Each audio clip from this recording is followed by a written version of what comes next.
My family moved here from Mexico City in 1989.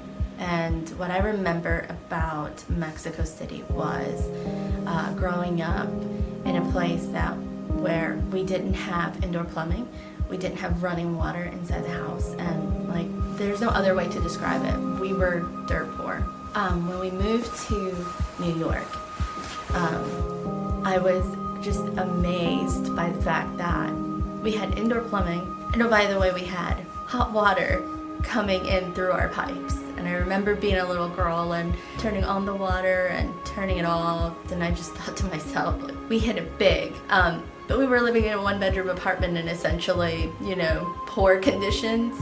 But to me, we had it made. We didn't have to go somewhere else to carry our own water to use. We didn't have to go outside to play with mud, or we actually had toys, which may not seem like a big deal, but for a little kid, I didn't realize that I was poor until I moved to the United States. You could eat something aside from eggs every day. That was huge. So I always try to talk to my children about how blessed they are and how amazing our country is, because honestly, I have no idea what my life would have been like.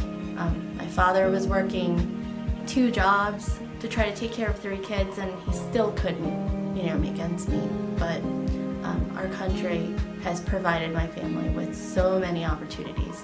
I couldn't think of a better way to pay our country back than to serve in its military. So I grew up in Brooklyn, New York, about 3 miles away from Fort Hamilton Army Base, and you couldn't help but notice soldiers doing training when you traveled into Manhattan. And I just thought it was so neat, all the soldiers doing their training in the mornings, and I wanted to do something like that. I just thought soldiers were incredibly brave, and I wanted to try it. I attended John Jay College of Criminal Justice, and one day, while walking on Times Square, I saw that big, beautiful flag in the recruiting center. And I walked in and I spoke to a recruiter, and he asked me to come back and see him later on when I had made up my mind, and I came back to see him. And he talked about the ROTC program. And I had no idea what ROTC was because I just wanted to join the military. And he suggested that I get a college education while doing ROTC and join the military that way, and the rest was history. I was very proud that I was able to become a part of a larger family. The people in ROTC, the cadets that I went through ROTC with, they were just really great people. Everybody had different talents, everybody had different skills. So I wasn't scared, but I was honored to be serving. And I had friends that I had grown up with in Brooklyn who were already in the military, and I just thought it was my chance to give back.